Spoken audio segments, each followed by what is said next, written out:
মাশাল্লাহ মাশাল্লাহ, এভাবে পাটায় রেসিপি করে খেতে খুবই সুস্বাদু লাগে। অবশ্যই আপনারা একবার টেস্ট করে দেখবেন।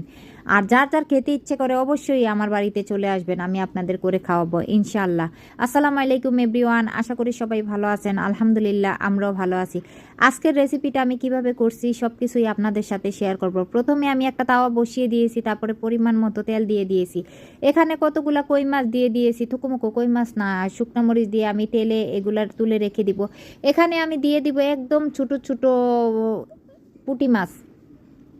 আজকে বাজার থেকে বড় বড় পুঁটি মাছ এনেছিলাম, কিন্তু যারা মাছ বিক্রি করে তারা এতটা চালাক, আগে জানতাম না। বড় বড় মাছ কিছুটা দিয়ে সব ছোট ছোট মাছ দিয়ে দিয়েছে, কি করবার, তাই একটা মাথায় বুদ্ধি এলো।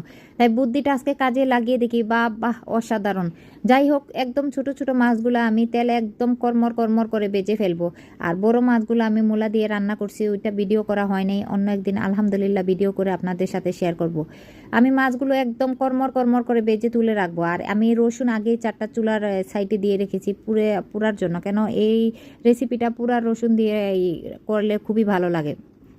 তারপরে আমার শিলপাটা আমি বিছিয়ে নিব, বিছিয়ে তারপরে আমি শুকনো মরিচগুলা লবণ দিয়ে আগেই একদম মিহিস করে ফেলবো, কেননা রসুন যেহেতু পিছলা জাতীয় খাবার, আগে রসুন আমি দিব না, পরে দিব। শুকনো মরিচটা মিহিস করা বাটা হয়ে গেলে আমি 4টা রসুন দিয়ে দিয়েছি। রসুনগুলো আমি ছেঁচে, রসুনগুলো মুখ যেটা আছে, আমি রসুনগুলা পুরো ভালোভাবে ধুয়ে নিয়েছি, কিন্তু ধুয়ে তারপর ভালোভাবে ছেঁচে মুখগুলা ফেলে দিব। ফেলে এখানে আমি অনেকক্ষণ বাটাবাটি করব। যেহেতু দেশি রসুন একদম মিশ হবে না, আমি যতটা পারি মিশ করার চেষ্টা করব। তারপরে আমি ওই মাছগুলো দিয়ে দিব। এখানে মাশাল্লাহ মোটামুটি ভালোই মাছ ছিল, আমি কর্মর করে বেজে ফেলছি। এখন যত শক্তি আছে কাজে লাগিয়ে ফেলবো।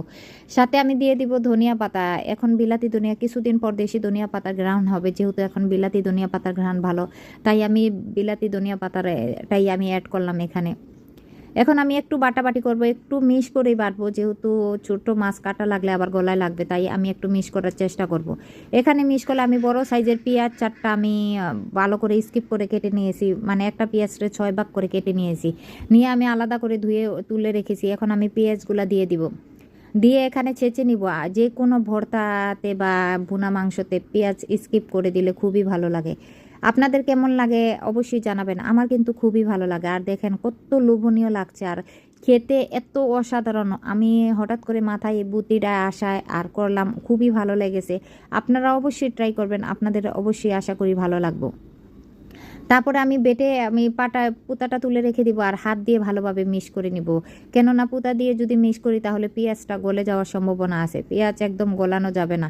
তাই আমি হাত দিয়ে মেখে ঝুঁকে একদম ভালোভাবে মিক্স করে নিব। এই যে দেখেন হাত দা মাখাচ্ছি। আর আমার তো ভর্তা লাভার, আমার ভর্তা হলে কিছুই লাগে না। আমি ভর্তা হলে আমি সারা জীবনই খেতে পারবো মাশাল্লাহ, যতদিন বেঁচে থাকি। যাই হোক, এখন আমি একটা বাটিতে তুলে রাখবো, তুলে আমি পাটায় ভাত মাখবো। আমার পাটায় ভাত মাখা দেখে আমার বোন, আমার মেয়ে আগেই আমার পিছনে দাঁড়িয়ে আছে, আমি কখন পাটায় ভাত মাখামাখি করব, কখন খাবো। তাই তারা ভাত নিয়ে আগেই দাঁড়িয়ে আছে। আমি এখানে একটা বাটিতে তুলে সামান্য একটু রেখে দিব পাটার ভিতরে। এখন আমি ভাত নিয়ে নিব, ভাত নিয়ে ভালোভাবে মাখামাখি করব। মাশাল্লাহ মাশাল্লাহ, কালারটা অনেক সুন্দর আসছে। আর এই যে দেখেন ভাতগুলা গরম দেখে আমি মাখতো আমার একটু আনইজি ফিল করতেছি আমি। দেখেন কত সুন্দর, আর কত সুন্দর কালার আসছে, আর ভাত খেতেও খুবই অসাধারণ লেগেছে।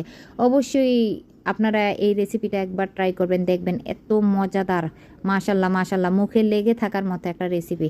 আজকের ভিডিওটা এই পর্যন্ত, ভালো থাকুন, সুস্থ থাকুন, আল্লাহ হাফেজ।